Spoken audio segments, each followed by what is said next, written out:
우리 시간이 다 되어서 우리 샤론 성경 강좌 시작을 하도록 하겠습니다. 우리 교회 오신 성도님들과 또 우리 영상으로 참여하시는 분들 우리 함께 이제 강좌를 시작하도록 하겠습니다. 우리 성경 목록가 한번 또 불러보고 시작을 합니다. 성경 목록가를 한번 불러봅니다.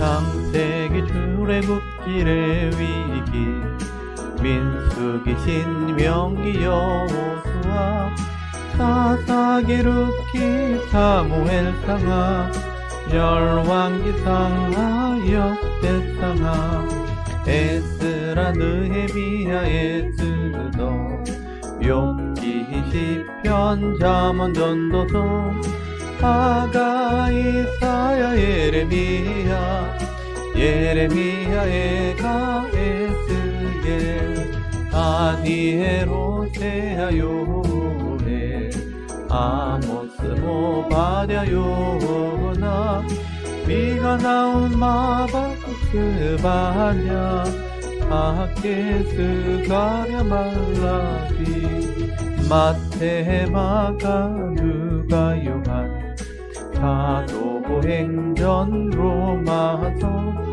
고린도전 갈라디아서 에베소서 빌립보서 골로새 데살로니가 전후서 디모데 전후 디도서 빌레몬 이브리야고보 베드로 전후 요한 1, 2, 3 유다서 요한 계시록 구약 39권의 담 신약 27권으로 성경은 66권이라.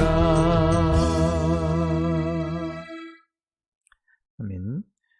우리 지난주 배웠던 내용 잠깐만 또 살펴보도록 합니다. 우리 프린트물을 참고하시고요. 느헤미야서 지난주에 우리 9장에서 마지막 13장까지 말씀을 나누는데요. 잠깐 복습을 합니다. 우리 첫 번째 문제를 보시면 하나님 말씀을 깨달은 이스라엘 백성들은 절기가 끝난 뒤에 모여서 모임을 이어가게 됩니다. 낮 4분의 1은 여호와 율법을 낭독하고 낮 4분의 1은 무엇을 하나요? 느헤미야서 9장 3절에 보시면 초막절 절기를 지키고 난 뒤에 이스라엘 백성들이 율법을 낭독하면서 깨달았던 그 말씀을 가지고 기도를 하게 되는 겁니다. 말씀을 제대로 알게 되면 우리가 뭐가 잘못했는지를 알게 되는 거예요. 그래서 낮 4분의 1은 성경을 낭독하고 난 뒤에 그 깨달은 말씀 가지고 자신을 이제 회개하는 겁니다. 그래서 자복했다라고 기록이 되어 있고요. 그리고 하나님께 자복하면 율법에 보면 용서하시기로 다시 은혜를 회복하기로 약속이 되어 있거든요. 은혜가 회복되어지니까 하나님께 경배했다, 하나님께 찬송을 하고 경배했다라고 기록이 되어 있습니다. 경배란 말이 경외함으로 엎드린다, 예배했다는 뜻이거든요. 그러니까 오늘날도 하나님 말씀을 제대로 알고 예배드리는 사람들은 늘 자복하게 되어 있습니다. 우리 인간의 연약함을 말씀을 통해서 늘 깨닫기 때문에. 그래서 자복하고 엎드리고 또 결단하고, 그게 이 땅에 있는 동안 우리가 해야 될 일이죠. 그렇게 하면 점점 거룩해지고 성숙해 가는 겁니다. 만약에 이런 하나님 말씀을 배우지 않고 늘 자신을 돌아보지 않으면 자꾸 교만해지고 또 타락하고 하는 게 인간입니다. 죄성을 가지고 있기 때문에. 그래서 이스라엘이 회복되는 가장 첫 번째가 바로 이겁니다. 성경을 낭독하고 자복하고 경배하는 것. 그게 바로 예배고 회복이라는 겁니다. 그래서 이 느헤미야서 8장 이후에 9장으로 넘어가면서 이스라엘 백성들은 예배하면서 삶이 변하게 되죠. 그걸 개혁이라 그렇게 얘기합니다. 그 다음에 두 번째, 말씀을 깨달은 이스라엘 백성들은 하나님의 율법을 순종하기로 다시 언약을 맺고 임봉까지 하게 됩니다. 여기 임봉한 사람들의 이름이 기록된 장은 몇 장인가요? 이 느헤미야서 9장에서 작곡하고 10장에 그 이름이 기록되어 있습니다. 그래서 느헤미야 10장에는 하나님 말씀대로 다시 언약한 사람들이죠. 그래서 이 말씀대로 내가 살겠습니다 하고 약속한 사람들이 이름을 다 기록한 거예요. 이게 중요하기 때문이거든요. 그래서 자기 이름을 거기 기록했다는 것은 이거는 죽을 때까지 지킨다는 겁니다. 그 믿음을 의미하는 것이고, 그래서 이 이름들은 하나님도 기억을 하시죠. 그래서 생명록에 구원받은 사람들의 이름이 기록된 책에 우리 이름도 기록되어 있다라고 표현하고 있거든요. 그래서 이름이 기록된다는 것은 굉장히 중요합니다. 우리가 자기 계약서에 서류에 이름을 쓰고 사인을 하는 것은 굉장히 중요한 것이죠. 자기 이름을 기록하고 사인을 한다는 것은 내가 반드시 지킨다는 의미가 되기 때문에 그렇게 믿음으로 결단한 사람들이 느헤미야 10장에 기록되어 있다 하는 게 중요한 겁니다. 그 다음에 세 번째, 느헤미야 12장에 이스라엘 백성들이 성벽 봉헌식을 하게 될 때 성벽 위를 돌면서 걷게 됩니다. 이때 앞장서서 백성을 인도했던 두 사람은 누구인가요? 이 성벽을 봉헌할 때 느헤미야와 에스라가 앞장을 서게 됩니다. 한 사람은 제일 밑에서부터 남쪽에서부터 왼쪽으로, 한 사람은 오른쪽으로 걸어 올라가서 성전이 있는 제일 꼭대기에서 만나서 하나님을 찬송하게 됩니다. 그래서 성벽을 다 걸으면서 하나님께 봉헌하는, 이 성벽이 바로 이스라엘 백성을 상징하기 때문에 하나님께 드려지는 식을 하게 됩니다. 이게 성벽 봉헌식입니다. 그 다음에 네 번째 보시면 이스라엘 백성들이 성경을 낭독할 때 영원히 이스라엘의 총회에 들어오지 못하는 자들을 돌려보내게 됩니다. 어떤 사람들인가요? 느헤미야서 13장 1절 2절에 보면 율법에 신명기서에 나오죠. 모압과 암몬은 여호와의 총회에 들어오지 못한다. 모세가 이스라엘 백성들과 함께 가나안 땅으로 들어가려고 할 때 이 모압과 암몬 지역을 지나려고 할 때 롯의 아들들이니까 친족이죠. 그래서 전쟁을 하지 않고 하나님이 그들을 치지 말라 그랬거든요. 평화를 선언하고 그 지역을 지나가려고 할 때 이 사람들이 못 지나게 하죠. 못 지나게 하고 대적을 하게 됩니다. 그래서 특별히 모압 왕은 이스라엘을 저주하려고까지 했죠. 무당을 불러가지고 발람을 불러가지고 저주하려고까지 했다는 거예요. 영적으로 대적을 한 겁니다. 그래서 하나님께서 이것을 기억하시면서 이 모압과 암몬 자손들은 여호와의 총회에 들어오지 못한다. 그렇게 율법에 기록한 거예요. 그래서 이 말씀을 이제 느헤미야 때 이것을 읽고 그 안에 들어오는 사람들을 쫓아냈다. 말씀을 순종했다는 뜻입니다. 그래서 말씀을 순종하면서 이런 이방인들을 가려내는, 이거를 조금 더 이제 우리가 해석을 하게 되면 우리 속에 있는 이런 세상의 습관들, 세상의 죄의 모습들을 잘라냈다, 가려냈다, 이렇게 이해하시면 돼요. 섞이는 것을 하나님이 싫어하시기 때문에, 이방인들이 섞여서 죄가 퍼지는 것을 싫어하니까 그 말씀대로 그들을 가려냈다, 잘라냈다, 이렇게 기록하고 있기 때문에 우리가 이런 삶을 살아야 할 것을 말씀하게 되는 겁니다. 그 다음에 다섯 번째, 느헤미야가 잠깐 동안 페르시아로 돌아간 뒤에 성전에 들어와 방 한 칸을 차지한 암몬 사람은 누구인가요? 느헤미야 13장 4절에 도비아죠, 도비아. 이 도비아는 성벽을 건축할 때부터 계속 방해했던 사람이죠. 그러니까 사탄의 일꾼입니다. 그래서 방해도 안 되고 성벽이 완성되었음에도 불구하고 유다의 귀족들과 사돈을 맺고 자기 아들은 여기 유대의 귀족들과 결혼을 시켜가지고 자기도 유대인의 사위가 되죠. 그래서 귀족들과 관계를 맺으면서 계속 방해를 합니다. 편지도 써서 느헤미야를 공격하고 막 이렇게 했죠. 결국은 이제 성전에 들어와서 방을 차지했다는 것은 그들의 제사장과 친분을 가진 겁니다. 그래서 자기 권력을 이용해서 성전에 쓰는 어떤 물건들이나 11조를 쌓아놓는 창고를 없애버린 거죠. 그 돈을 다 착복하고 자기들이 사무실 비용으로 쓴 겁니다. 느헤미야가 와서 이걸 다 드러내고 집기들을 밖으로 집어 던지고 막 그렇게 했죠. 그래서 이 사탄의 일꾼들은요, 늘 이렇게 끊임없이 방해하고 다 세워진 성벽도 제대로 관리하지 못하도록 방해하는 겁니다. 그래서 이 사탄은 항상 교회 밖에서도 공격하고 교회 안에 들어와서도 해방을 얻고 하는 게 사탄의 공격이라는 것을 알 수가 있는 거죠. 그 다음에 여섯 번째, 이 느헤미야가 페르시아에서 돌아왔을 때 이스라엘 백성들은 레위 사람들이 받을 몫을 주지 않아서 레위 사람들이 자기 밭으로 도망을 가게 됩니다. 여기 레위 사람들이 받을 몫은 무엇을 말하는 것인가요? 이게 11조죠. 레위 사람들은 땅을 따로 분배를 받지 않습니다. 12지파는 하나님의 기업이기 때문에 땅을 다 분배를 받아요. 그래서 농사를 짓거나 목축을 할 수 있도록, 그래서 수고해서 먹을 양식을 얻을 수 있도록 기업을 다 줍니다. 그게 성도의 복을 상징하거든요. 각자의 복을 다 주는데 레위인들만큼은 그런 기업이 없어요. 레위인들은 성전에서 봉사하는 게 자기 기업이었습니다.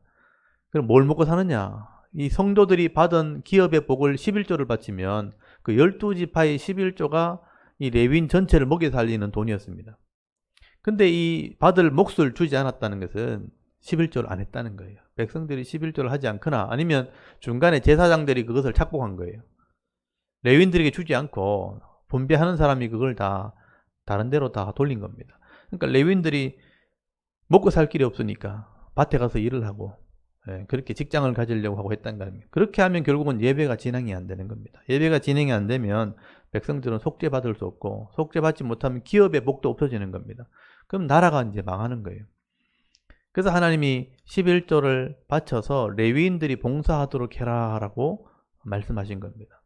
느헤미야가 이걸 보고 와가지고 다시 바로 잡죠. 그렇게 하면 나라가 타락하게 된다는 거예요. 예배가 무너지고 나라가 타락한다. 그래서 그걸 바로 잡은 사람이 바로 이 느헤미야입니다. 그래서 여러분 11조를 바치라는 것은 헌금을 내라는 개념보다는 사역자들이 사역할 수 있도록 사례금을 줄 수 있는 정도의 기업의 복이 있어야 된다는 거예요. 그래야 교회가 운영이 되는 겁니다. 그래서 11조만 제대로 바쳐도 교회는요 약해지지 않습니다. 그래서 든든히 세워줄 수 있고 물질이 있어야 일을 할 수 있고 일꾼들을 쏠 수가 있는 겁니다. 그래서 이 11조를 바치라는 개념은 교회를 세우고 일꾼을 세우고 예배를 드리는 것을 의미할 수 있다는 거죠. 그래서 이게 굉장히 중요한 개념입니다. 그리고 7번에 보시면 이스라엘 백성들이 11조를 드리지 않고 안식일을 지키지 않자 느헤미야는 또다시 백성들을 책망합니다. 그리고 느헤미야는 하나님께 자신을 어떻게 해달라고 기도하나요? 이게 11조 드리지 않으니까 레위인이 봉사하지 않게 되고 백성들은 안식일도 안 지키고 또 해이해진 거죠. 그래서 이 느헤미야가 장상꾼들을 다 쫓아내고 안식일날 일하지 못하도록 장사하지 못하도록 그 안식일은 예배하는 날이기 때문에 그렇게 책망을 하게 됩니다. 그리고 나서 느헤미야가 기도를 하죠. 뭐라고 기도하냐면 느헤미야 13장 22절 보시면요. 거기 22절 제일 끝에 보시면 나옵니다. 하나님이여 나를 위하여 이 일도 기억하옵시고 하시옵고 주의 크신 은혜로 나를 아끼시옵소서라고 기도를 합니다. 이게 제대로 된 기도죠. 무조건 나한테 잘해달라는 게 아니고 할 만큼 하고 말씀대로 하고 나를 아껴달라고 기도하는 겁니다. 하나님의 은혜로 나를 귀하게 여겨달라고 기도하는 겁니다. 그러니까 자기가 말씀대로 순종해야 하나님도 말씀대로 복을 주시는 거거든요. 느헤미야가 참 이런 면에서는 굉장히 당당했다는 거죠. 말씀대로 순종하려고. 사람들에게는 좀 욕을 먹었겠죠. 장사하는 사람들이 욕심이 있으니까 주일날도 일하고 막 안식일도 일하고 막 이랬단 말이에요. 그렇게 한다고 잘 되는 거 아니다 하고 책망한 거죠. 하나님의 기업에서 열심히 노력하고 안식일은 영적으로 회복하는 날이다. 그래야 6일 동안 또 복을 받는 거다. 그것을 가르친 겁니다. 그래 놓고 느헤미야는 내가 잘했지요 그렇게 한 겁니다. 하나님 보실 때 내가 귀한 사람이니까 하나님 좀 아껴주십시오. 이 당당한 기도 아닙니까? 자기가 잘못하면 그런 말 못하잖아요. 그러니까 느헤미야는 참 영적으로 당당한 그런 지도자였다는 것을 알 수가 있습니다. 그리고 8번째, 이스라엘 백성들이 또 이방 여인들과 결혼하고 유다 말을 가르치지 않을 때 그 여인들과 자녀들을 어떻게 하나요? 느헤미야는 굉장히 강하게 책망을 하죠. 이방인들과 결혼해가지고 아들과 딸이 태어났는데 유대 말도 안 가르쳤다는 것은 유대 말은 결국 모세오경 성경을 읽기 위해서 유대 말을 배워야 되거든요. 성경도 안 읽었다는 거예요. 그러니까 느헤미야가 이 자녀들을 책망을 하고 때렸다고 돼 있어요. 매를 때리고 머리털을 다 쥐어뜯었다고 되어 있습니다. 경상도 말로 머리털을 다 쥐어뜯은 거죠. 그만큼 강하게 책망을 한 겁니다. 그렇게 하지 말란 얘기죠. 사실은 그 사람들을 미워서 그랬다기보다는 그렇게 안 하면 더 큰 심판을 받기 때문에 좀 아파도 바로 해야 된다는 겁니다. 이게 지도자의 마음이거든요. 양들이 잘못된 길을 가면요, 아파도 때리는 게 맞는 거죠. 저들 상처받으면 어떡하나. 내버려 두면요, 상처받는 정도가 아니까 죽습니다. 죽게 되니까 죽는 것보다는 아픈 게 낫죠. 그래서 이제 바른 길을 가도록 느헤미야가 때리기도 하고 머리털을 쥐어 뜯기도 하고 하면서 책망하는 것을 보게 됩니다. 9번째 보시면요, 느헤미야는 끝까지 이스라엘 백성들이 하나님 말씀을 순종하게 하기 위해 이방인들을 가려내고 또 레위 사람들의 반열을 세워 각각 자기 일을 맡게 했다고 말씀합니다. 레위 사람의 반열을 세우고 각각 자기 일을 맡겼다는 것은 무엇을 말하나요? 느헤미야 13장 30절에 보시면요, 레위인들의 반열, 순서를 따라서 자기 일을 맡겼다는 것은 예배를 드렸다는 뜻이에요. 레위인들이 성소에서 봉사를 하면요, 그 제물을 나르고 또 숯을 태운 것을 재를 버리고 제사장들이 그 제사를 집례하는 동안 레위인들이 다 섬기는 겁니다. 레위인들이 그 당번을 정해놓고 한 1년이라는 시간 동안 15일씩 봉사를 하거든요. 그래서 15일씩 봉사하도록 순번을 정했다라는 것은 그 일들을 계속 진행될 수 있도록 조직을 세웠다는 겁니다. 원래 모세오경에 기록되어 있고 다윗 때 한번 정리가 되고 지금 느헤미야 때 다시 일을 하게 되는 겁니다.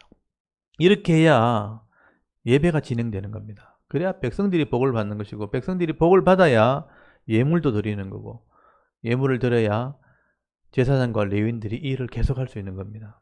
그래서 느헤미야는 예배가 진행될 수 있도록 레위인들을 순서를 정해줘서 봉사하겠다. 오늘날 말하면 예배를 진행했다라고 말씀을 하는 겁니다.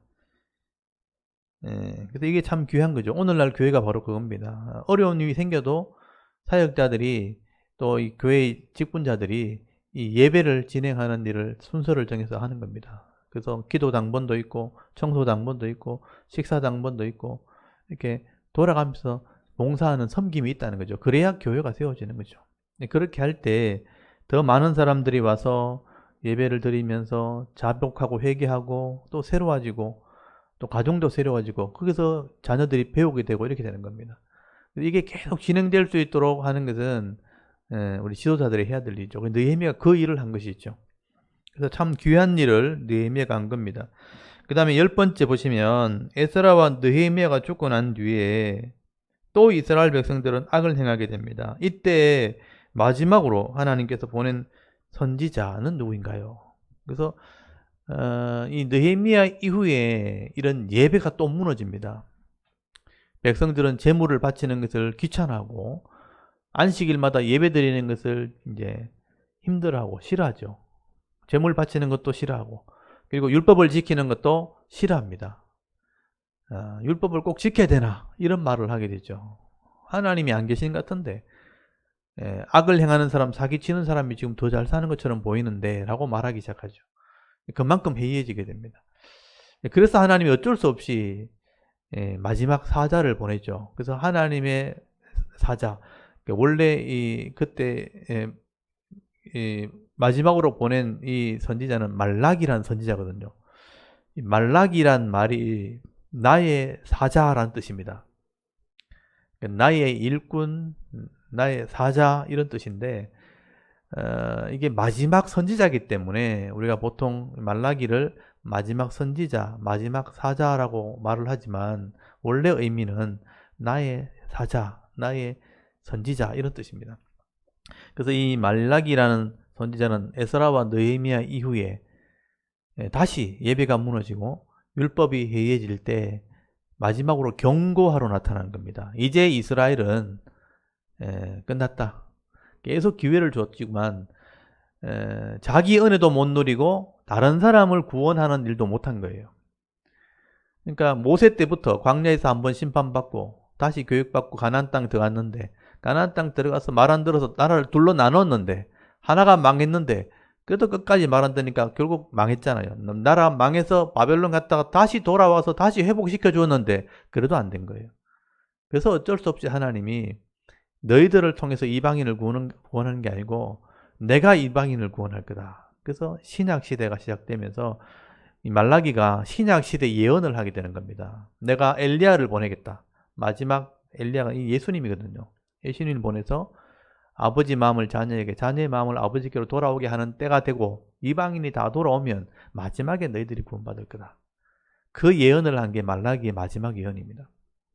이게 이 시간 속에서 하나님께서 어떻게 이 죄인들을 구원할지를 말라기에서 제일 마지막 장에 예언을 해놓는데, 이 말라기의 마지막 예언의 핵심이 그겁니다. 이제 이방인들을 구원하고 그때 돌아오지 않으면 이제 내가 마지막 심판을 하게 될 거다. 인류가 종말이 될 거다 하는 얘기를 말라기서에 기록을 하게 되는 거죠. 그래서 이 말라기서의 의미를 알려면 사실은 이스라엘 역사 전체를 다 알아야 됩니다. 그리고 말라기의 의미를 알아야 신약도 이해하게 되고, 신약이 끝나면 종말이라는 것도 우리가 알게 되는 겁니다. 그래서 말라기 예언은 역사의 중심에 굉장히 중요한 예언이 되는 거죠. 그래서 이 말라기의 예언을 우리가 잘 배워야 되는 겁니다. 그래서 이 느헤미야서가 끝나면 이제 마지막 말라기서를 우리가 배우게 될 겁니다. 오늘 이제 시간은 되는 대로 이제 말라기서를 좀 나누도록 하겠습니다. 우리 뒤에 족보를 한번 또 외우고, 하나님께서 어떻게 죄인을 구원하시기 위해서 계획을 세우셨는가. 아담에서부터 예수님까지죠.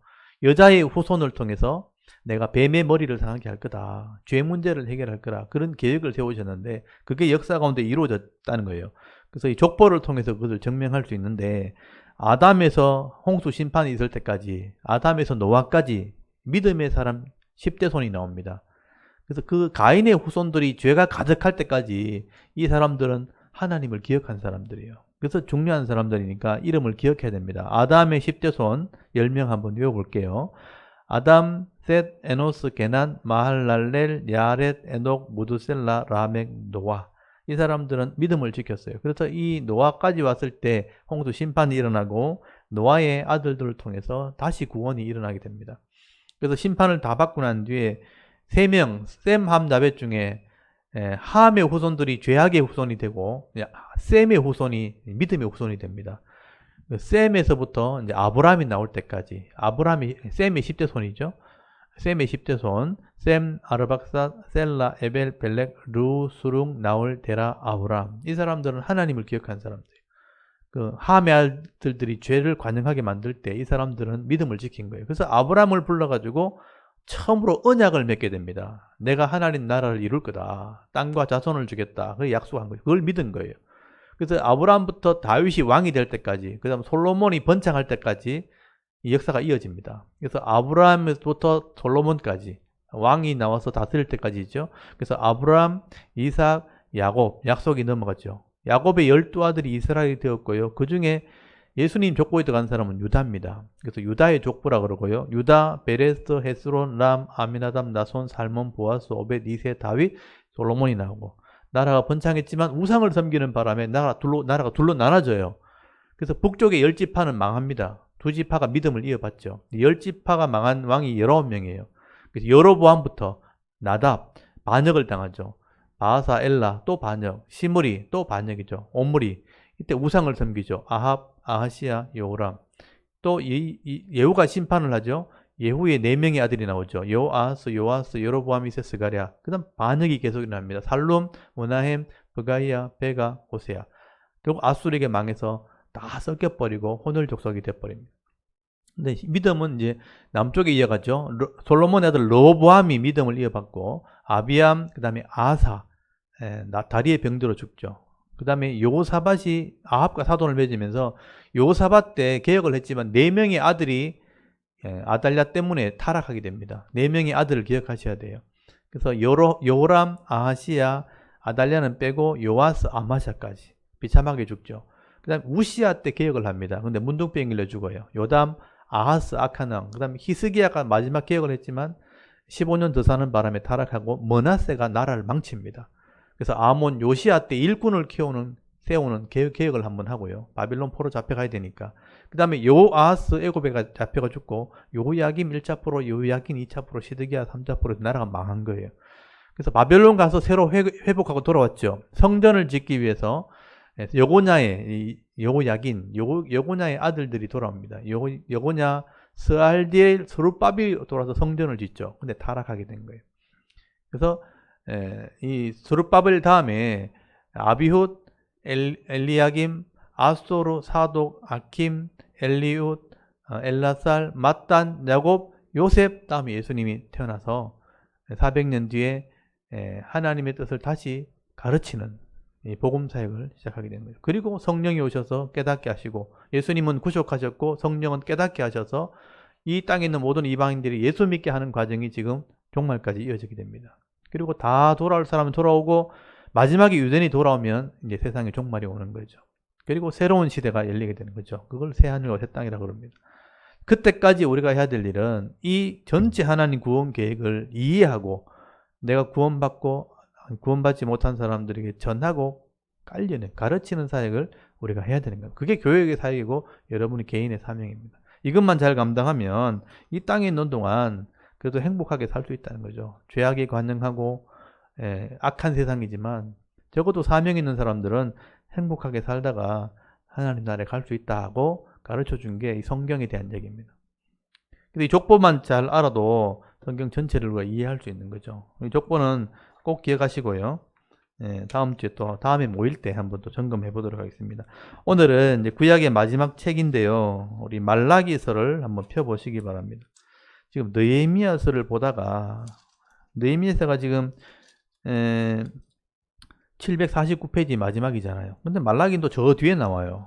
신약 바로 앞에 마지막 책이니까. 그래서 여기 1327페이지.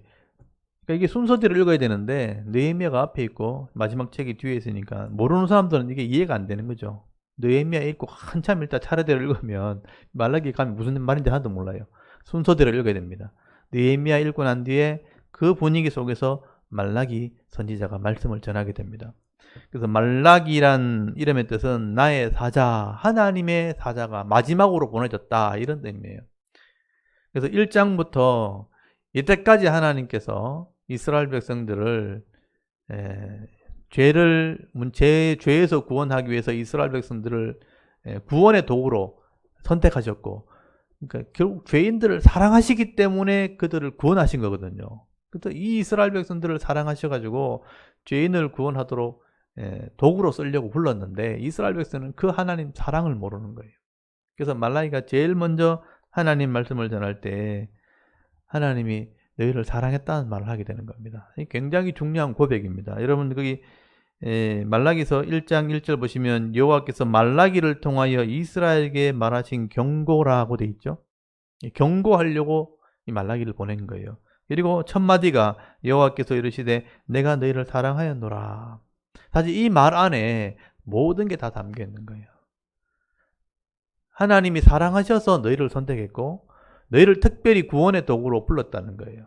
근데 그 하나님 마음을 모르고 이스라엘 백성들이요, 자기들만 구원받은 줄 알고 교만하고 타락해버린 거예요. 복음을 전하기는커녕 자기들도 못 누린 백성이 된 겁니다. 그러니까 하나님 보면 답답하죠. 결국 이 말라기의 전체 핵심은 구원하려고 불렀는데 이 백성이 예배하고 살 율법을 무너뜨렸다. 여러분, 레위기의 핵심이 뭡니까? 하나님께서 주신 법의 핵심이 레위기 1장부터 27장까지 중에 1장부터 10장까지가 제사제도잖아요. 그러니까 제사제도를 통해서 죄 문제를 해결하는 방법을 준 거잖아요. 이 땅에 있는 모든 죄인들은요, 스스로 죄 문제를 해결할 사람이 아무도 없어요. 그래서 하나님 방법대로 죄 문제를 해결하는 방법을 주신 게 제사제도예요. 오늘날 예배란 말이에요. 예수님이 오시기 전에는 짐승의 피를 가지고 죄값을 지불할 수밖에 없는 겁니다. 근데 그 제사제도를 무너뜨린 거예요. 제사제도 무너지면 이 사람 속죄할 방법이 없어요. 그래서 말라기의 핵심이 제사제도가 무너졌다는 얘기예요. 그리고 11장부터 27장까지는 율법이잖아요. 하나님 말씀도 살아야 복을 받는데 율법을 행하지 않게 된 겁니다. 그러니까 레위기 전체를 다 버린 거예요. 예배도 버렸고 율법도 버렸다. 그러니까 백성이 복을 받을 방법이 없는 거예요. 속죄도 안 하지요. 회개도 안 하지요. 말씀대로 안 살지요. 딱 죽을 백성이 된 거예요. 이스라엘 백성이 이방인을 구원하려고 율법을 줬는데 그 율법을 다 버린 거죠. 그래서 이 말라기의 마지막 핵심은요, 사랑해서 불렀는데 너희들이 예배도 무너뜨리고 율법도 무너뜨렸다는 거예요. 지금 4장까지 기록되어 있는 내용이 다 그 내용이에요. 예배가 무너졌다. 그리고 율법을 너희들이 행하지 않는다. 그래서 내가 마지막에 내가 예수를 보내가지고 이 다 백성을 구원하고 난 뒤에 그때도 안 돌아오면 결국은 내가 심판할 수밖에 없다. 그 얘기를 마지막으로 하게 된 겁니다. 그래서 이 경고죠. 내가 마지막 심판을 경고하러 왔다. 그래서 2절부터가 이 하나님 마음을 토하는 겁니다. 내가 너희를 사랑해서 선택했는데, 사랑해서 불렀는데. 근데 이스라엘 백성이 하는 말은요, 너희는 이러기를 그랬잖아요. 주께서 어떻게 우리를 사랑하셨나이까 하는도다. 그러니까 하나님 마음을 전혀 모른다는 거예요. 하나님의 구원 계획도 모르고 하나님이 어떻게 우리를 불렀는지 왜 불렀는지도 모른다는 거죠. 예. 그래서 하나님이 나 여호와가 말하노라 에서는 야곱의 형이 아니냐 그러나 내가 야곱을 사랑하였다. 그러니까 야곱을 사랑했다. 내가 너희를 사랑했노라. 구체적으로 얘기하면 내가 야곱을 사랑했다. 야곱이 누굽니까? 이스라엘의 아버지 아닙니까? 보세요. 아브라함에게 하나님 나라 이루겠다고 약속했고 그 약속을 이삭에게 주었고 이삭은 야곱에게 주었는데 야곱이 12아들을 낳았잖아요. 그 12아들이 이스라엘 나라가 됐잖아요.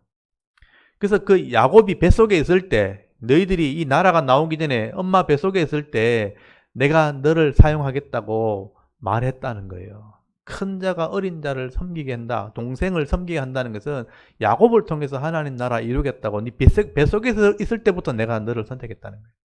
그 얘기를 한 거예요. 그래서 에서가 먼저 태어나게 했지만 3절에 보면요. 에서는 내가 미워했고 그의 산업들을 황폐하게 하고 그 산업을 광야에 이르때 넘겼다. 에돔은 말하기를 우리가 무너뜨림을 당하였으나 황폐한 곳을 다시 쌓으리라 하거니와 에서가 이 성격이 남자 같아가지고 좀 어려움 당해도 난 다시 일어설 거다 막 이랬단 말이에요. 근데 하나님이 하는 말은 나 만군의 여호와가 이러노라 그들은 싸울지라도 내가 흘리라. 사람들이 그들을 일컬어 악한 지역이라 할 것이요 여호와의 영원한 진노를 받을 백성이라 할 것이며 에서는 아무리 쌓고 일어서도 내가 사용 안 한다 그랬다는 거예요. 그리고 5절에 너희는 이 이스라엘은 야곱은 눈으로 보고 이러기를 여호와께서 이스라엘 지역 밖에서도 크시다 하리라. 이방인이 볼 때도 너희들이 회복되어서 크게 되게 할 거라고 말했다는 겁니다. 그러니까 이 이스라엘의 조상이야 야곱이에요. 이스라엘의 아버지죠, 아버지. 그러니까 하나님께서 뱃속에서부터 선택을 했고 너희를 하나님의 일꾼으로 쓰기로, 그러니까 구원의 도구로 쓰기로 내가 너희를 선택했다고 그렇게 말하는 겁니다. 그런데 이스라엘 백성들은요 자기들의 사명을 모르는 거예요. 그래서 하나님이 하시는 말씀이 6절부터 보십시오. 너희들이 예배 자체를 무너뜨렸다는 거죠. 내 이름을 멸시하는 제사장들아 나 만군의 여호와가 너에게 이르기를 아들은 그 아버지를 종은 그 주인을 공경하나니 내가 아버지일진데 나를 공경함이 어디 있느냐 내가 주인일진데 나를 두려움이 어디 있느냐 하나 너희는 이르기를 우리가 어떻게 주의 이름을 멸시하나이까 하는도다. 여러분 제사장이 뭐 하는 사람입니까? 제사를 집례하는 사람 아닙니까? 백성들이 죄를 가지고 왔을 때 짐승의 피를 하나님께 드리면서 값을 지불하고 죄값을 용서해 주면서 하나님께서 용서하심으로 회복하게 하는 게 제사장의 일이거든요. 제사장이 하나님을 멸시한 거예요. 예배를 제대로 진행하지 않았다는 겁니다. 하나님을 공경하지도 않고 한번 보십시오. 아들은 아버지를 종은 주인을 공경하는데 제사장들은 하나님을 공경하지 않는다는 거예요. 그러니까 이 사람들이요 어떻게 내가 하나님을 공경 안 했습니까? 형식적인 제사를 드리고 있는 거예요. 그러니까 절차를 따라서 제사를 진단을 하고 있는데 하나님 말씀대로 안 하는 겁니다. 하나님을 두려워하는 마음으로 하지 않는 거죠. 그래서 7절 한번 보십시오. 너희가 더러운 떡을 나의 제단에 드리고도 말하기. 이 더러운 떡이라고 번역이 되어 있지만 사실은 제물이에요. 제물. 더럽혀진 제물. 여러분 성결한 제물, 흠없는 제물 가져와야 죄값이 지불되는 겁니다. 근데 제사장들이요. 그러니까 백성들이 죄를 지었으면 양이나 염소를 가져올 때 흠없는 걸 가져와야 돼요. 그래 가져와야 죄값이 지불되는 겁니다. 그 피로. 피는 생명을 상징하기 때문에. 근데 이 백성들이 돈 아깝다고 귀찮아가지고 병든 거, 저는 거 막 이런 거 가져온단 말이에요. 그러면 그런 건 안 된다고 말해야 되는데 제사장들이요. 다 받아주는 거예요. 그 뒷돈 챙기면서 다 받아주는 겁니다. 그러니까 이 제사장들이요. 하나님을 두려워하지 않고 제사를 멸시하는 거죠. 더러운 떡을 막 받았다는 거예요. 더러운 제물을 막 받았다는 거죠. 더러운 떡을 나의 제단에 드리고도 말하기를 우리가 어떻게 주를 더럽혔나이까 하는 거다. 너희가 뭐가 잘못된지도 모른다는 거예요. 더러운 떡을 가지고 와가지고 제사 드리면서 내가 뭘 잘못했냐고 따진다는 거예요. 하나님한테. 율법도 모른다는 거예요. 이는 너희가 여호와의 식탁을 경멸하게 했다. 그러니까 이 제물을 가져오면 제물을 제사장이 먹는 음식이거든요. 그러니까 하나님의 식탁을 더럽혔다. 그렇게 표현하고 있는 겁니다. 8절 만군의 여호와가 이르노라 너희가 눈먼 희생 제물을 바치는 것이 어찌 약하지 아니하며 저는 것 병든 것을 드린 것이 어찌 약하지 아니하냐 이제 그것을 너희 총독에게 드려보라 그가 너를 기뻐하게 하겠으면 너를 받아주겠느냐. 이건 율법에 다 나오는 기본적인 내용이에요. 저는 것 병든 것 제물로 바치지 말라고 돼 있거든요. 근데 제사장들이 이걸 지키지 않은 겁니다. 백성들은 그걸 가져온 거예요. 또 제사장이 받아주면 안 되는데 제사장 또 백성이 가져오면 안 되는데 가르치지 않고 그냥 다 받아줘 버리니까 이 제사 제도가 무너진 겁니다. 더러워진 거예요. 그러니까 죄가 용서될 수가 없는 거예요. 그러니까 예배는 계속 드리고 있으니까 자기들은 경건하고 생각하는데 실제는 죄는 용서가 안 되는 거예요. 오늘날 똑같아요. 예배는 다 큰 교회에서 다 예배 드리잖아요. 큰 교회에 많은 사람들이 모여서 예배 다 드리는데 정결한 예배는 안 드린 거예요.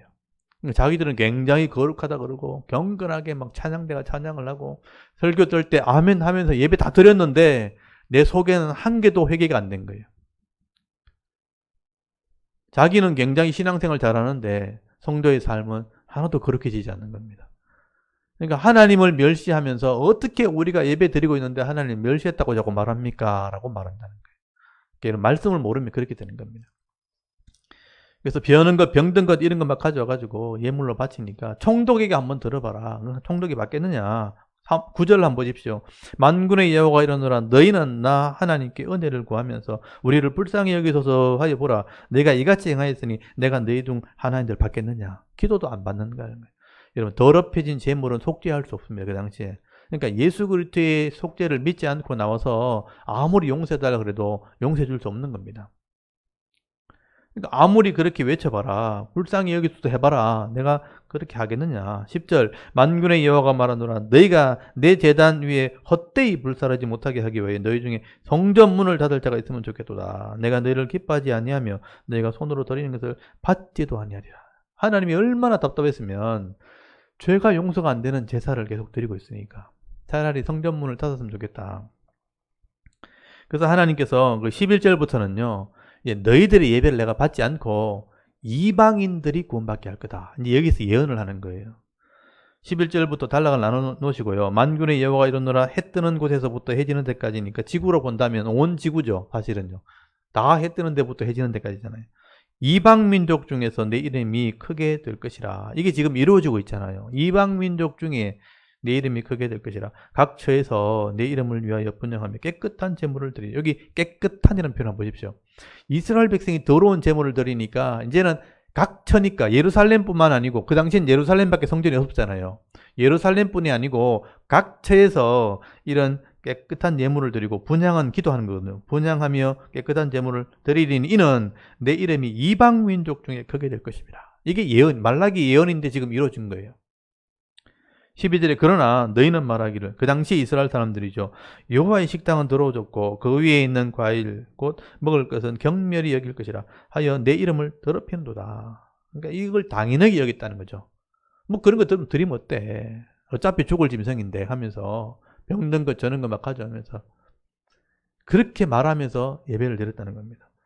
13절에 만군의 여호와가 이르노라 너희가 또 말하기를 이 일이 얼마나 번거로운고 하며 코웃음 치고 콧방귀를 낀 거죠. 훔친 물건이나 저는 것 병든 것 가져왔느니라. 내가 이같이 봉헌물을 가져오니 내가 그것을 너희 손에서 받겠느냐. 이는 여호와의 말이니라. 한번 보십시오. 이렇게 하는 걸 당연하게 여겼다는 거예요. 그냥 병든 것 저는 것 훔친 것 막 가져온 거예요. 그래놓고 제물 내놓고 막 용서해달라 그러고 회개했다 그러고 복 달라 그러고 막 어려운 문제 해결해달라 그랬다는 거예요. 당연한 것처럼 어차피 더러워졌는데 뭐 어때 이러면서 그렇게 했다는 겁니다. 이 지금 우리 교회를 한번 보십시오. 다른 교회 다 그래 하는데 뭐 큰 교회 다 그래 하는데 뭐 이렇게 하잖아요. 뭐 유명한 목사님들 다 그렇게 하는데 뭐 큰 교회 다 그렇게 하니까 우리도 이렇게 하는 게 맞다면서 말씀대로 하는 게 아니고 그렇게 하는 거예요. 우리 선배들 다 그랬다면서 그렇게 예배 드리니까 하나님의 식탁이 더러워졌다고 말하는 거예요. 하나님이 그걸 받겠느냐라고 말합니다. 14절에 짐승떼 가운데 수컷이 있거늘 그 서원한 일에 흠없는 것으로 속여 내게 드리는 자는 저주를 받으리니 나는 큰 왕이다. 이렇게 큰 임금이 큰 왕이다. 내 이름은 이방민족 중에 두려워하는 것이 됨이니라. 만군의 여호와의 말이냐. 그러니까 이방인이 나를 두려워하게 될 것이다. 너희들은 이제 끝났다는 거예요. 예배가 무너졌다는 겁니다. 1장의 핵심이 뭐냐면요. 제사장에서부터 백성들까지 예배가 무너진 겁니다. 속죄가 이루어지지 않는 거죠. 그래서 2장 한번 보십시오. 너희 제사장들아, 오늘날 말하면 지도자, 목사들이잖아요. 목사들아, 이제 너희에게 이같이 명하노라. 만군의 여호와가 이르노라. 너희가 만일 듣지 아니하면 내 마음에 두지 아니하여 내 이름을 영화롭게 하지 아니하면 내가 너희에게 저주를 내려 너희의 복을 저주하리라. 내가 이미 저주하였나니 이는 너희가 그것을 마음에 두지 아니하였습니다. 말해도 못 알아듣는 거죠. 이렇게 하면 안 된다. 이렇게 예배드리면 내가 저주할 거다고 말했는데 못 알아듣는, 마음이 없다는 건 못 알아듣는 거죠. 3절에 보라 내가 너희 자손을 꾸짖을 것이요 똥 곧 너희 절개의 희생의 똥을 너희 얼굴에 바를 것이라. 너희가 그것과 함께 제하여 버림을 당하리라. 하나님 얼마나 화가 났으면요. 여러분 똥이 변이거든요. 신명기 율법에 보면요. 변은 부정한 거예요. 그래서 짐 밖에서 버리도록 돼 있어요. 율법에 그렇게 돼 있어요. 원래 이 음식이 들어가면 변이 되잖아요. 맞죠? 근데 음식이 들어가면 음식이 내 몸에 사용되는 것은 흡수가 돼요. 흡수가 돼서 영양분이 돼가 피가 돼가지고 힘이 되고 에너지가 돼가지고 나를 일하게 하고 섬기게 하잖아요. 근데 음식이 쓰임받지 못하면 뒤로 나가는 거예요. 그러니까 버려진 거란 뜻이에요. 버려진 것을 상징하기 때문에 이거는 짐 밖에 나가서 땅에 묻어야 되는 거예요. 근데 그 벌어진 변을 얼굴에 쳐바른다는 건 뭐냐면 똑같다는 뜻입니다. 똑같단다. 이 제사장들이 내가 말하는데도 못 알아듣고 저주를 임한다 해도 무슨 말인지 못 알아듣으니까 에이, 얼굴에 이거라도 쳐바라라 이렇게 말하는 거예요. 이게 얼마나 무서운 말이에요. 지도자들이 못 알아듣으니까 목사들이 이렇게 말해도 죄를 짓고 있다는 걸 모르니까 얼굴에 이걸 발라라 이렇게 말할 정도면 이거하고 똑같다 이런 뜻입니다. 얼굴은 자기를 대표하는 거거든요. 하나님이 얼마나 화가 났으면 제사장들에게 지금 이렇게 말하는 거예요. 여러분, 목사님이 이 주일날 강단에 거룩하게 써가지고 뭐 화려한 옷을 입고 서 있잖아요. 근데 거기에 얼굴에다 이 변을 한번 발라보십시오. 어떻겠는가. 더럽고 냄새나면 아무도 안 쳐다보잖아요. 근데 그게 하나님의 마음이라는 뜻입니다. 4절 보십시오. 만군의 여호와가 이르노라. 여기 내가 이 명령을 너에게 내린 것은 레위와 세운 나의 언약이 항상 있게 하려 하면 줄 너희가 알리라. 여러분 레위와 세운 계약이 뭐냐 하면요. 예배를 드리는 겁니다. 그러니까 레위인들은 성소를 섬기고 제사장들은 제사를 집례하는 게 레위 언약이에요. 하나님께서 레위인을 구별할 때부터 이걸 언약하신 거예요. 그리고 레위인들은 기업이었기 때문에 11조를 먹고 살도록 하나님께서 계약하신, 언약을 하신 거예요. 근데 이걸 존중히 여기지 않았다는 겁니다. 5절에 레위와 세운 나의 언약은 생명과 평강의 언약이라. 그들의 생명이죠. 그러니까 백성의 생명을 살리는 게 예배거든요. 제사대도거든요. 생명을 주고 평강을 주기 위한 레위가 해야 될 봉사거든요. 생명과 평강의 언약이라. 내가 이것을 그에게 준 것은 그로 경외하게 하려 함이라. 그가 나를 경외하고 내 이름을 두려워하였으며 그의 입에는 보십시오. 진리의 법이 있었고 그의 입술에는 불의함이 없었으며 그가 화평함과 정직함으로 나와 동행하며 많은 사람들을 돌이켜 죄악에서 떠나게 하였느니라. 이게 레위인의 사명이에요. 제사장의 사명이라고요. 입에는 진리의 법이 말씀이 있어야 되고요. 또 불의함이 없어요. 입술에 불의함이 없어도 돼요. 거짓을 말하면 안 돼요. 그리고 화평과 정직함으로 하나님과 동행해야 되는 거죠. 그래서 백성을 살리는 것, 그 죄에서 돌이키게 하는 것, 이게 제사장이 해야 될 일이고 목사들이 해야 될 일이에요. 근데 7절 제사장의 입술은 지식을 지켜야 하겠고 사람들은 그의 입에서 율법을 구하여야 할 것이니 제사장은 진리를 말해야 되고요. 백성들은 진리를 요구해야 되는 거예요. 이게 교회와 성도들이 해야 될 일이에요. 제사장의 입술은 지식을 지켜야 하고 사람들, 성도들은 그의 입에서 율법을 구해야 되는 거예요. 하나님 말씀을 가르쳐 달라고. 하나님 말씀이 뭐냐고. 이게 무슨 뜻이냐고 구해야 된다는 겁니다. 근데 그걸 안 하는 거예요. 제사장은 만군의 여호와의 사자가 됨이거늘. 하나님의 사자죠. 너희들은 옳은 길에서 떠나 많은 사람을 율법에 거스르게 하는도다. 도리어 율법을 지키지 않게 하는 거죠. 오늘 목사들 한번 보십시오. 주의 사자라고 얘기하는데요. 사명은 감당하지 않아요. 주의 사자의 대접만 받으려고 그러고 진리를 가지고 가르치지 않아요. 성도들은 율법을 요구해야 되는데 하나님 말씀을 요구하는 게 아니고요. 복을 달라고만 얘기하는 거예요. 그러니까 율법을 가지고 거슬리는 거죠. 8절에 너희는 옳은 길에서 떠나 많은 사람을 율법에 거스르게 하는도다. 나 만군의 여호와가 이르노라. 너희가 레위의 언약을 깨뜨린 거죠. 하나님께서 말씀하신 제사를 집례하고 속죄를 하게 하고 백성들을 거룩하게 하는 이 사명을 깨뜨린 겁니다. 레위인들의 언약을 깨뜨린 거예요. 예배를 무너뜨린 거죠. 9절에 너희가 내 길을 지키지 않냐고 율법을 행할 때 사람에게 치우치게 하였으므로 나도 너희로 하여금 모든 백성 앞에서 멸시와 천대를 당하게 하시니라. 여러분, 율법을 행할 때 사람에게 치우치겠다라는 것은요, 하나님 말씀대로 다스린 게 아니고 사람 눈치 봤다는 뜻이에요. 사람 따라서 행했다는 겁니다. 여기 10절 보십시오. 우리는 한 아버지를 가지지 아니하느냐? 한 하나님께서 지으신 바가 아니냐? 어찌하여 우리 각 사람이 자기 형제의 거짓을 행하여 우리 조상들의 언약을 욕되게 하느냐? 유다는 거짓을 행하였고 이스라엘과 예루살렘 중에는 가증한 일을 행하였으며 유다는 여호와께서 사랑하시는 그 성결을 욕되게 하여 이방 신의 딸과 결혼하였으니 지금 2장 9절까지는 예배에 대한 얘기를 했잖아요. 근데 2장 10절부터는 율법에 대한 얘기를 하고 있어요. 너희들이 율법을 어겼다. 그러니까 이방 여인을 사랑했다. 그렇게 말하는 거죠. 여기 11절 끝에 보시면 이방 신의 딸과 결혼했다는 것은 이방 여인을 따라갔다. 여러 아내를 거느렸다. 음란했다. 이런 뜻입니다.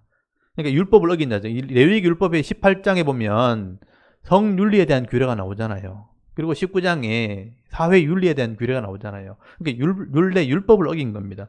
12절에 이 일을 행하는 사람에게 속한 자는 깨는 자나 응답하는 자는 물론이요 만군의 여호와께서 여호와께 제사를 드리는 자도 여호와께서 야곱의 장막 가운데 끊어버리라. 이런 악을 행한 자는 하나님 끊어버린다 그랬다는 거죠. 13절에 너희가 이런 일도 행하나니 곧 눈물과 울음과 탄식으로 여호와의 제단을 가리게 하도다. 그러므로 여호와께서 다시 너희의 봉헌물을 돌아보지도 아니하며 그것을 너희 손에서 기꺼이 받지도 아니하시거늘. 그러니까 눈물과 울음과 탄식이 뭐냐면요, 원래 말씀대로 살면 은혜와 기쁨과 즐거움과 평안이 있어야 되는 거예요. 근데 백성들이 죄를 짓고 악을 행하니까 눈물, 거기 울음, 탄식하는 백성이 된 겁니다. 여러분, 금요철야 이렇게 나중에 이렇게 혹시 교회 가보시면 기도할 때 전부 다 이렇게 눈물 흘리며 탄식하며 기도하면서 그런 기도밖에 안 하죠. 원래 금요철야 기도 오면 하나님 말씀대로 순종하는 사람들은 감사하고 찬양하고 기뻐하고 사명 감당하는 그런 기도를 해야 되는 게 원래는요. 근데 대부분 다 울며 탄식하며 괴로워하는 그런 기도밖에 안 합니다. 말씀대로 안 하니까 그런 거죠. 그래서 보십시오. 이런 눈물과 울음과 탄식으로 여호와의 제단을 가리게 한도다. 이걸로 하나님 제단을 가렸다는 거죠. 그러므로 여호와께서 다시 너에게 봉헌물을 돌아보지도 아니하시며 그것을 너희 손에 기꺼이 받지 아니하시거늘. 제물을 받지 않는 거죠. 14절 너희는 이르기를 어찌 됨이니까 하는도다. 이렇게 막 기도해 놔놓고 은혜 받았다 그래놓고 예배 드리면 네 예배도 하나님 안 받으신다 그러니까 왜 안 받습니까? 라고 따지는 거죠. 그러니까 뭐라는 줄 아세요? 이는 왜 안 받느냐 하면 너와 네가 어려서 맞이한 아내 사이에 여호와께서 정인이 되시기 때문이라. 그는 네 짝이요 너와 서약한 아내로되 네가 그에게 거짓을 행하여도다. 그러니까 어려서 결혼한 아내를 버리고 다른 여자를 데리고 와서 사는 거예요. 그래 놓고 와서 예배를 받으라고 하나님께 막 호소한다는 거예요. 그러니까 그 당시의 분위기가 뭐냐면요, 이방인과 결혼하고 자기 아내를 이렇게 두고 이 다른 여자를 데리고 와서 살고 2집, 3집 살림을 막 한 거예요. 그러니까 이 본 아내가 막 고통스러워가지고 하나님께 울며 호소하고 왜 그렇게 하냐고 막 따지고 하면 싸우고 난리 난 거예요. 그렇게 해놓고 주일날 와가지고 하나님께 예물을 바치면서 이 문제 해결해 달라고 복을 달라고 막 기도하는 거예요. 하나님 그 기도 내가 안 듣는다 그렇게 하신 거예요. 그러니까 하나님 그렇게 말씀하시니까 어찌하여 그러십니까? 라고 따졌다는 거예요. 그래서 이제 15절에 보시면요, 그에게 하나님이 하신 말씀이죠. 하나님에게는 영이 충만하였으나 오직 하나를 만들지 아니하셨느냐. 어찌하여 하나만 만드셨느냐. 이는 경건한 자손을 놓고자 하심이라. 그러므로 네 심령을 삼가 지켜 어려서 맞이한 아내에게 거짓을 행하지 말라. 내 마음이 왜 이렇게 하는 줄 아느냐. 그러니까 하나님이 창조할 때 아담과 하와를 만드실 때 영이 충만하시고 능력이 많으시지만 아담 한 사람에게는 하와 아내 하나만 만들어줬다는 거예요. 그걸 지금 설명하는 거죠. 영이 충만하시지만 능력이 많으시지만 오직 하나를 만들어주지 않았냐, 하와만 만들어주지 않았냐. 왜 그렇게 했냐? 경건한 자손을 얻기 위해서 그렇다는 거예요. 여러분, 한 아내와 한 남편이 서로 사랑하면서 하나님 마음을 배우는 겁니다. 서로 사랑하면서 부족함을 감싸주고 또 존경하면서 섬기면서 사랑하는 가운데 자녀가 나온다는 거예요. 그 자녀가 부모가 부족한 거 알면서도 서로 사랑하고 섬기면서 하나님 사랑으로 사랑하는 거 보면서 믿음의 자녀가 나오는 거죠. 그 자녀들이 또 하나님을 사랑하게 되어지고 한 사람을 사랑해서 또 경건한 가정을 이루고 자녀가 또 나오는 겁니다. 근데 반대로 돼 보십시오. 남편이 아내를 맞이하고 평생 살기로 해놓고 다른 여자 데리고 오고 이방 여자 데리고 오고 막 집에 분란이 나고 이럴 때 이혼한다 만다 그러고 있는데 자녀들이 그거 보면서 제대로 된 사랑을 배우겠습니까? 경건한 자손이 안 나오는 거예요. 그렇게 배운 사람은요, 사람을 무시하는 사람이 됩니다. 또 자기가 결혼할 때쯤 되면요, 아무나 막 데려와서 결혼한다는 거예요. 그렇게 해서 또 문란하게 되어지고 또 그 자녀들이 그것도 아버지를 보면서 또 문란하게 되어지고 이러면요, 결국 온 동네가 다 문란하게 되는 거예요.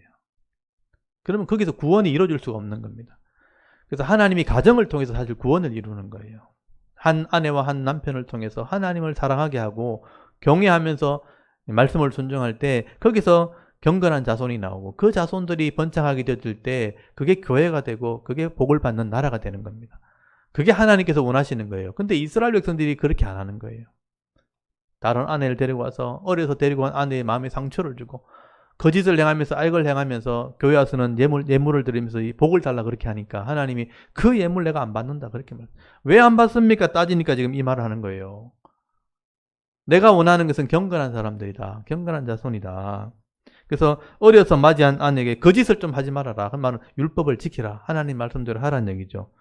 여러분 16절에 보십시오. 이스라엘의 하나님 여호와가 이르노니 나는 이혼하는 것과 옷으로 학대를 가리는 자를 미워하노라. 만군의 여호와가 말이니라. 그러므로 너희 심령을 삼가지켜 거짓을 좀 행하지 말아라. 이 가정에서부터 지금 제대로 하라는 얘기입니다. 이게 율법이 무너졌다는 얘기를 하고 있는 거예요. 그 다음에 17절 보십시오. 근데 너희가 말로 여호와를 괴롭게 하는도다 이러기를. 우리가 어떻게 여호와를 괴롭게 했나이까? 이런 사회에서 이런 타락한 모습들이 나오니까 하나님께 다 불평하는 거예요. 뭘로 불평했느냐 한번 보십시오. 이는 너희가 말하기를 모든 악을 행하는 자는 여호와의 눈에 좋게 보이며 그에게 기쁨이 된다 하며 또 말하기를 정의의 하나님은 어디 계시냐 함이니라. 이게 꼭 하박국 때 거다. 하박국 선지자가 말하는 거죠. 하박국 시대처럼 된 거예요. 보십시오. 악을 행하는 자는 여호와의 눈에 좋게 보인다라고 말하는 거예요. 왜냐하면 악한 사람이 더 잘 되는 것처럼 보이는 거예요. 몰래 악을 행하면서 권력을 가진 사람들이 더 잘 사는 것처럼 보이니까 여호와의 눈에는 저 사람이 더 잘하는 것처럼 보인다라고 말하기 시작한 거죠. 그에게 기쁨이 된다 하며 또 말하기를 정의의 하나님 어디 계시냐? 하나님 없는 것 같다. 그렇게 말하고 다녔다는 겁니다. 하나님 그걸 싫어했다는 거죠. 그래서 이런 말이 하나님 마음을 괴롭히는 거죠. 악한 말로 나를 괴롭히면서 너희들이 어떻게 여호와를 괴롭혀드렸나이까 하면서 따진다는 거예요. 이게 다 하나님 마음을 악하게 괴롭히는 겁니다. 하나님 없는 것 같다. 사기치고 사는 사람이 더 잘 되는 것 같다. 이러면서. 그러니까 율법이 무너진 거죠. 그리고 3장에 넘어가십시오. 3장에 가면 만군의 여호와가 이르노라 보라 내가 내 사자 이게 말라기거든. 말라키라는 말인데 말라기를 보내노니 그가 내 앞에서 길을 준비할 것이요 또 너희가 구하는 바 주가 갑자기 그의 성전에 임하리니 곧 너희가 사모하는 바 언약의 사자가 임하실 것이라. 이게 예언입니다. 메시아에 대한 예언이에요. 내 사자를 보낸다 그랬잖아요. 그때는 말라기잖아요. 근데 이 말라기가 나중에는 예수가 되는 거예요. 그래서 주의 성전에 갑자기 임하는 언약의 사자. 언약이 뭐냐면 하나님의 약속이잖아요. 이런 언약을 하는 사자, 일꾼이 오게 될 거다. 그게 신약입니다. 신약. 새로운 언약. 이게 예수님을 말하는 거예요. 2절 그가 임하시는 날을 누가 능히 당하며 그가 나타나는 때 누가 능히 서리요. 그는 금을 연단하는 자의 불과 표백하는 자의 잿물 같을 것이라. 그래서 금을 연단하는 것처럼 이렇게 연단을 하고 잿물로 깨끗이 씻어내는 것처럼 죄 문제를 해결한다는 거예요. 그게 예수님의 사역입니다. 3절 그가 언을 연단하여 깨끗하게 하는 자같이 앉아서 레위 자손을 깨끗하게 하되 검언같이 그들을 연단하리니 그들이 공의로운 제물을 나 여호와께 바칠 것이라. 예배가 회복된다는 뜻이에요. 여러분 레위 자손을 깨끗하게 한다는 것은 레위인들이 예배를 섬기는 사람들입니다. 그래서 금을 깨끗하게 하는 것처럼 레위인을 깨끗하게 하면 예배가 회복된다는 것이죠. 그래서 공의로운 제물을 여호와께 바치게 될 날이 올 것이다. 오늘날 예배를 말하는 거죠. 4절 그때에 유다와 예루살렘의 봉헌물이 옛날과 고대와 같이 나 여호와께 기쁨이 되려니와 내가 심판하러 너에게 임할 것이라. 점치는 자에게와 가늠하는 자에게와 거짓 맹세하는 자에게와 품꾼의 싹에 대하여 억울하게 하며 과부와 고아를 압제하며 나그네를 억울하게 하며 나를 경외하지 아니하는 자들에게 속히 정언하리라. 만군의 여호와가 말하였느니라. 그러니까 율법을 행하지 않는다를 심판한다는 겁니다. 그러니까 레위기 율법을 아는 사람들은요, 이거 읽어보면 레위기 율법을 말하는구나 하는 것을 알 수 있어요. 여기 보면 점치는 자와 가늠하는 자, 거짓 맹세하는 자에게 와 품꾼의 싹에 대하여 억울하게 하며 과부와 고아를 압제하며 나그네를 억울하게 하며 나를 경외하지 아니하는 자, 이게 율법을 행하지 않는 자들이거든요. 속히 정언하리라. 그들에게 심판의 메시지가 임한다는 겁니다. 그래서 6절 나 여호와는 변하지 아니하리니. 여러분 여호와의 말씀은 변하지 않는다 하는 말 들어보셨죠? 이사야서 40장 8절 이하에 나오는 말씀이죠. 꽃은 풀은 마르고 꽃은 시드나 여호와 율법은 영원하다 그랬잖아요. 말씀이 변하지 않는 것처럼 여기는 여호와가 변하지 않는다고 되어 있잖아요. 여호와가 변하지 않으면 말씀도 변하지 않는 거고요. 말씀이 변하지 않으면 오늘도 이 말씀이 역사한다는 뜻입니다. 그래서 나 여호와는 변하지 아니하나니 그러므로 야곱의 자손들아 너희가 소멸되지 아니하리라. 그래서 이스라엘 백성들은 결국은 말씀대로 하는 백성들만 살아남게 되는 겁니다. 그리고 7절 보십시오. 만군의 여호와가 이르노라 너희 조상들의 날부터 너희가 나의 규례를 떠나 지키지 아니하였도다. 그런즉 내게로 돌아오라. 그리하면 나도 너에게 돌아가리라 하였더니 너희가 이러기를 우리가 어떻게 하여 돌아가리까? 그러니까 여러분 신명기 때부터 하나님이 너희들이 죄를 지었다 할지라도 재앙을 당했다 할지라도 포로되어 잡혀갔다 할지라도 내게 돌아오라고 돼 있거든요. 회개하면 누가 회복시켜 줄 것을 말씀했다고요. 역사 가운데서도 수없이 다윗 때부터 다윗 때부터 또 이스라엘의 열왕들 다 지나갈 때마다 선지자를 보내가지고 돌아오라 계속 그랬거든요. 근데 이제 와가지고 하는 말이 어떻게 하면 돌아가겠습니까? 라고 따진다는 거예요. 모른다는 얘기예요. 그러니까 하나님이 답을 뭐라고 주냐면 예배를 바로 드리면 된다. 그래서 11조를 얘기를 하게 된 거예요.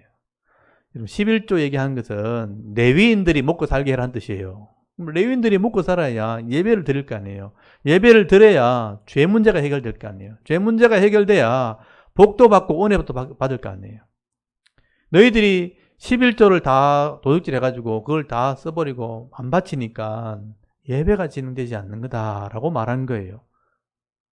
그래서 8절부터 보십시오. 사람이 어찌 하나님 것을 도둑질 하겠느냐. 그러나 너희는 나의 것을 도둑질하고도 말하기를 우리가 어떻게 주의 것을 도둑질 하였나이까 하는도다. 이는 곧 11조와 봉헌물이라. 이 말은 11조도 안 바쳤고 예물도 안 바쳤다는 겁니다. 그러니까 레위인들이 먹고 살 길이 없는 거예요. 레위의 언약도 어겼고 레위인들이 봉사할 수 없게 만들었다는 겁니다. 그래서 9절에 보면 너희 곧 온 나라가, 여기 온 나라라는 부분을 동그라미 치시고요. 그러니까 이 예배가 진행되지 않으니까 온 나라가 타락하게 된 거예요. 너희 온 나라가 나의 것을 도둑질함으로. 이 말은 아무도 11조를 안 바친 겁니다. 그 당시 이제 느헤미야 지나고 한참 지나고 나니까 아무도 11조를 안 바친 거죠. 온 나라가 나의 것을 도둑질함으로 너희가 저주를 받았다고 돼 있죠. 예배가 진행되지 않은 겁니다. 예배가 진행되지 않으면요 아무도 회개 안 하는 거예요. 회개 안 하니까 저주가 임할 수밖에요. 10절 만군의 여호와가 이르노라 너희의 온전한 11조를 창고에 드리라. 나의 집에 양식이 있게 하라. 나의 집에 양식이라는 표현 썼죠. 11조는 레위인의 양식이에요. 레위인들은 하나님의 거예요. 이런 민수기에 보면 나오잖아요. 레위인은 내 것이라 돼 있잖아요. 그래서 내 기업이 레위인의 기업이 된다. 이 말은 레위인의 기업이 내 기업이 된 거죠. 레위인의 양식은 11조인 거예요. 그래서 나의 집에 양식이 있게 하고 그것으로 나를 시험하여 내가 하늘 문을 열고 너에게 복을 쌓을 것이 없도록 붙지 아니하냐 보라. 만군의 여호와가 이르노라. 내가 너희를 위하여 메뚜기를 금하여 너희 토지 소산을 먹어 없애지 못하게 하며 너희 밭의 포도나무 열매가 기한 전에 떨어지지 않게 하리니 너희 땅이 아름다워지므로 모든 이방인들이 너희를 복되다 하리라. 만군의 여호와의 말이니라. 이건 율법에 약속되어 있는 말씀이에요.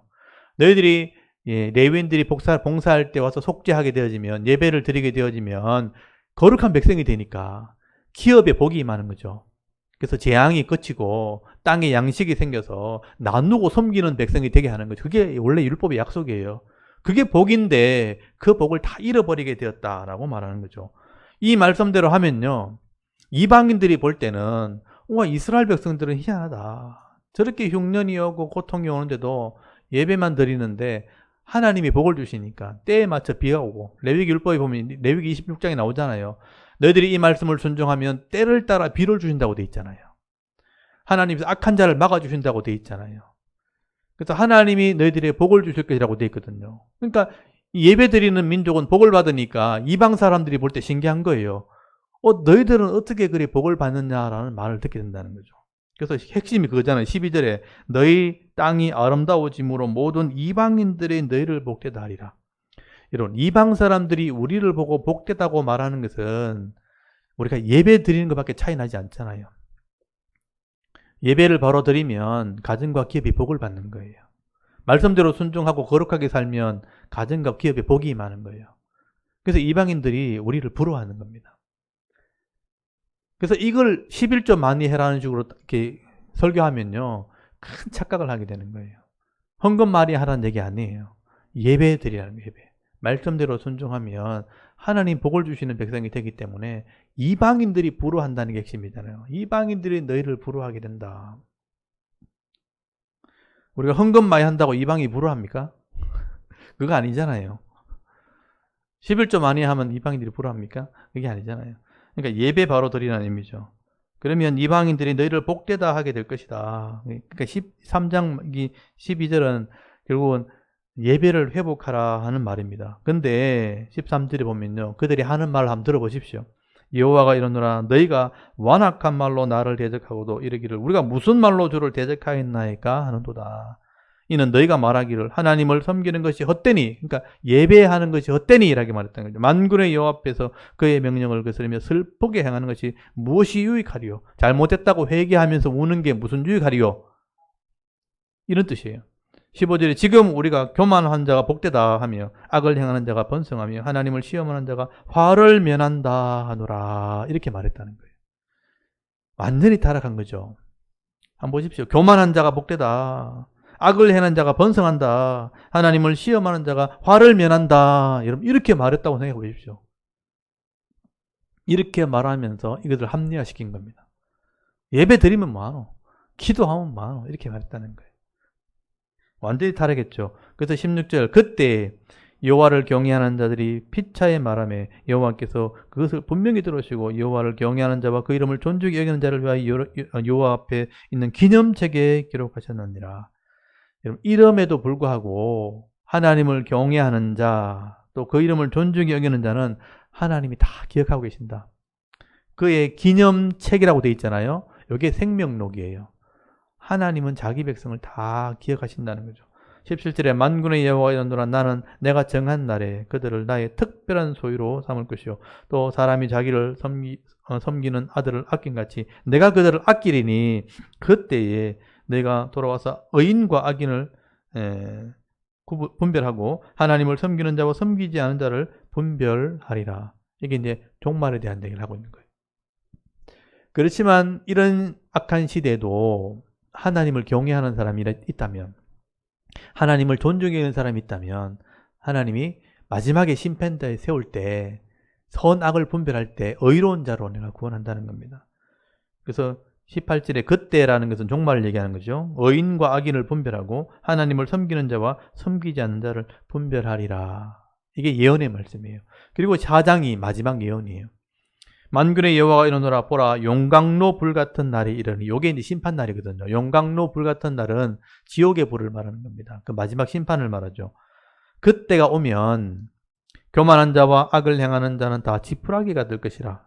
그 이르는 날에 그들을 살라 그 뿌리와 가지를 남기지 아니할 것이로되 내 이름을 경외하는 너희에게는 공의로운 해가 떠올라서 치료하는 광선을 비추려니 너희가 나가서 외양간에 나온 송아지같이 뛰리라.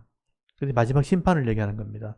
근데 여기 2절에 보면 내 이름을 경외하는 너희들, 성도들을 말하죠. 공의로운 해가, 공의로운 것은, 공의라는 것이 하나님 말씀을 의미하거든요. 공의로움이 해가 뜨면 다 모든 사람에게 다 적용된다는 뜻이거든요.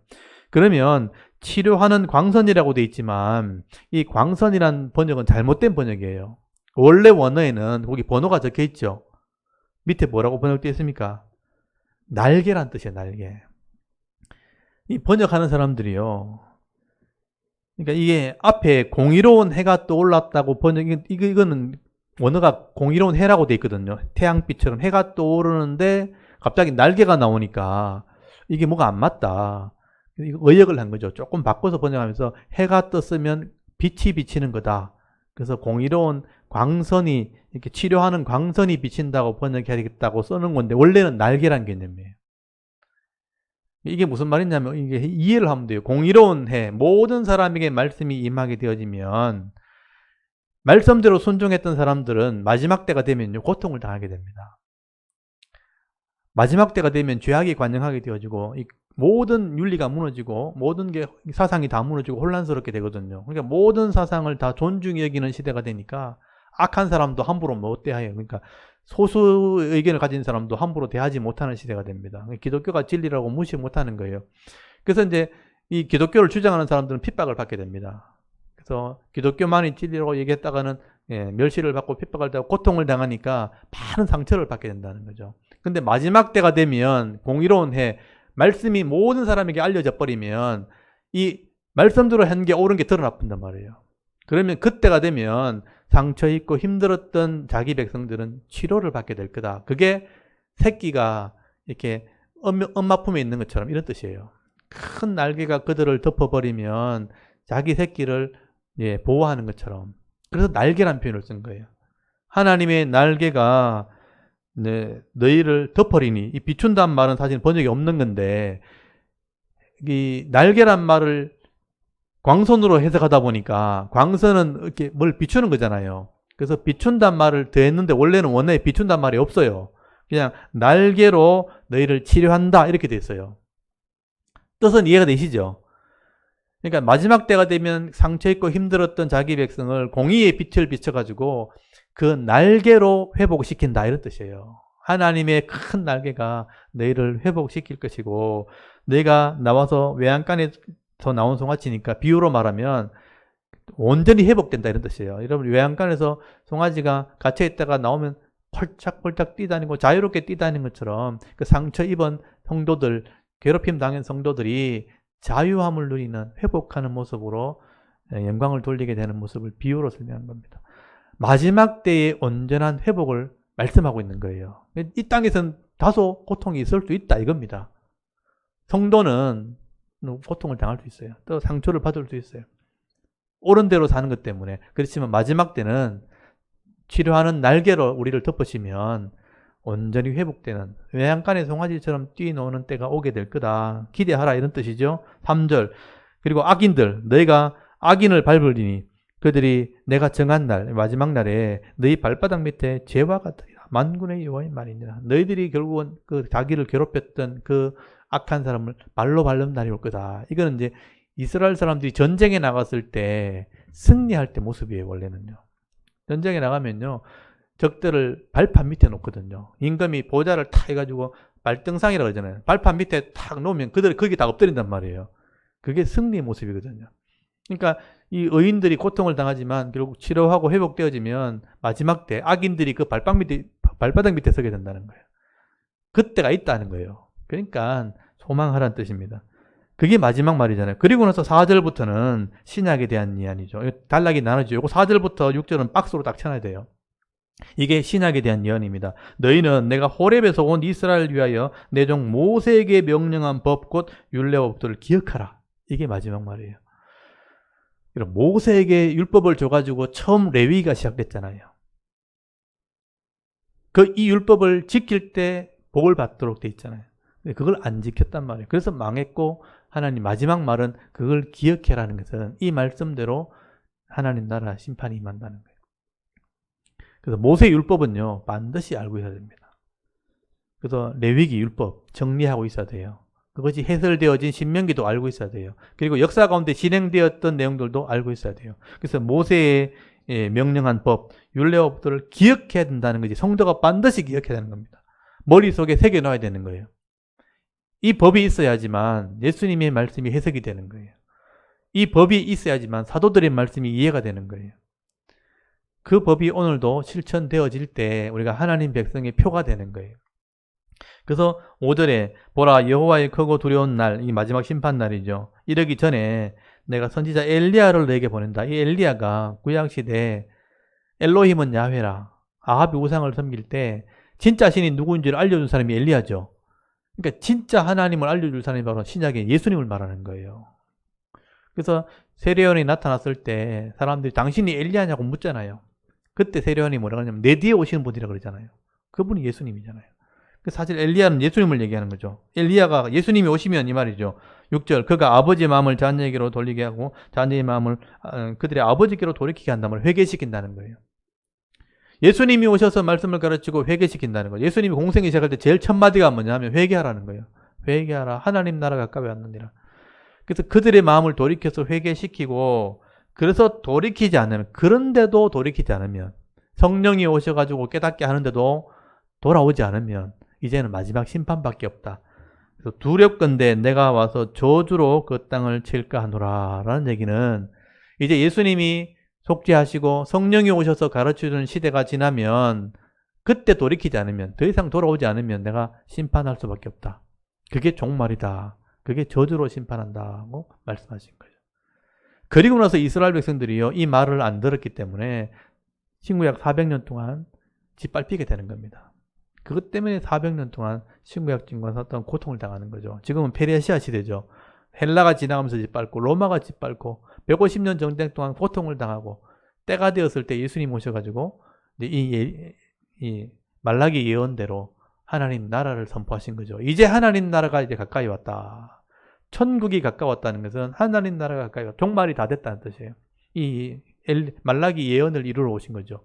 그래서 말라기 예언을 성취하시고 속죄하시고 성령이 오셔서 알게 하시고 이 구원의 진리를 다 깨닫게 하셔가지고 사도들에게 전하게 하셨고 그 깨달아진 것이 우리에게 전달되었고 우리가 이 말씀을 보면서 하나님 구원 계획을 이해하게 됐고 그걸 믿고 하나님 백성으로 살아간다면 이 율법대로 하나님을 믿어야 되는 거죠. 하나님을 믿고 말씀대로 지금도 행하려고 애를 쓰고 잘못되면 회개하고 그리고 예배와 거룩한 삶을 살아야 되죠.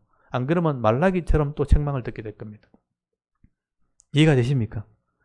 이게 구약 전체를 핵심으로 결론으로 말하는 얘기예요. 근데 그 당시에 이스라엘 백성들은 이 말을 못 알아듣기 때문에 결국은 고통을 당하게 됩니다. 그래서 신구약 중간기 400년이라는 게 거기 들어간 거예요. 고통을 주는 거. 그래서 신구약 중간기는요. 이스라엘 백성들에게 재앙이 임한 겁니다. 재앙. 이 말라기 말을 못 알아듣고 느헤미야 이후에 성전을 지어놓고도 예배를 무너뜨리고 율법을 행하지 않는 이스라엘 백성들이요. 주위의 열강들, 제국시대에 짓밟히게 되는 겁니다. 인류 역사상 제국들이 일어난 건 그때밖에 없어요. 바벨론 제국, 페르시아 제국, 헬라 제국, 로마 제국이라고 말하는 것은 그때밖에 없어요. 역사가 진행되면서 그 제국들에게 짓밟린 게 이스라엘 백성이에요. 그 고통을 견디면서 메시아를 기다리게 되었고 예수님이 오셔서 이 말라기 예언을 성취하신 겁니다. 그래서 수많은 사람이 예수를 따라다닌 거죠. 그 중에서도 깨달은 제자들을 통해서 이 복음의 사역을 감당하도록 하신 겁니다. 그래서 이 말라기를 제대로 이해해야 구약도 이해할 수 있고 신약도 이해할 수가 있는 겁니다. 그래서 신구약 중간기의 이유도 이해할 수 있는 겁니다. 그래서 오늘 이제 말라기까지 하면 이제 구약 전체가 끝나는데 이제 다음 시간에는 이제 이 말라기 예언 이후에 이스라엘 백성들이 이렇게 악을 행했잖아요. 한번 보십시오. 예배 때 문의했죠. 그 병든 것, 저는 것 가져오면서 당연한 것처럼 여기죠. 하나님 말씀 안 지키는 사람 더 잘 된다면서 요구하면서 다녔잖아요. 하나님 마음 아프겠잖아요. 그 고통 때문에 재앙을 당한 겁니다. 그게 400년 동안 짓밟히는 내용이 나오는데 그게 페르시아 역사, 헬라 역사, 로마 역사입니다. 그래서 그 역사를 다 좀 다음 시간에 수행계약 중간기 역사를 제가 좀 살필 거고요. 다음 시간에 오시면 제가 이제 프린트물을 좀 드릴 겁니다. 신구약 중간기 역사 프린트물 제가 다시 정리했는 거를 좀 나눠드리고 그 역사를 보면서 이렇게 고통을 당했던 이스라엘 백성들이 예수님이 오실 때 세례야원부터 시작해서 말라기의 예언대로 하나님 뜻을 이루어진 거잖아요. 그 하나님 뜻을 이루는 사역이 하나님 나라 사역입니다. 그래서 신약에 가면 핵심이 뭐냐면 하나님 나라예요. 하나님 나라가 이 땅에 이루어진다. 그걸 믿는 사람들이 하나님 백성이에요. 그래서 그 구별된 사람이 에클레시아, 구별된 사람들의 모임, 그게 교회입니다. 근데 이 사명 감당하는 게 교회가 되는 거예요, 사실은요. 사람이 모인다고 교회가 되는 게 아니고 이 사명 감당하는 게 교회입니다. 이 교회는요, 모여도 되고 흩어져도 되는 거죠. 이 사명 있는 사람이 흩어지면 선교와 전도가 되는 거고 모이면 예배가 되는 거예요. 그래서 오늘날은 일단 건물이 중요한 게 아니고 이 교회는 사명 감당하는 게 중요한 거예요. 내 인생이라는 시간 안에 사명 감당하고 내 기업 안에서 복을 받고 그 사명 감당하는 게 우리 인생에 가장 가치 있는 일이 되는 것입니다. 좀 알아들으셨죠? 중요한 겁니다. 말라기에서는. 오늘 여기까지 할 겁니다. 궁금한 거 있으면 질문하시고 일단 다음 시간에는 원래는 오늘까지 공부할 겁니다. 오늘까지. 이제 연말이고, 이제 성탄절도 가까웠고, 연말이 가깝기 때문에, 다음 주부터는 휴강입니다. 그리고, 1월 달에 제가 성경 사경회가 있기 때문에, 사경회 하고, 1월 말까지 방학입니다. 휴강하고, 개인적으로 성경을 연구하시고, 다음 1월 달 마지막 주 지나면, 신구약 중간기부터 시작해서 다시 신약을 배우도록 하겠습니다. 그래서 말라기 연장성산에서 신구약 중간기를 배우고 신구약 중간기에서 연장성산에서 이제 신약 성경을 배우면 이제 신구약이 전체가 연결되고 그리고 마지막 종말까지 이렇게 쭉 신약 성경을 배우면 성경 전체를 이해하게 되는 거죠. 다음 시간에 그렇게 진행을 하도록 하겠습니다.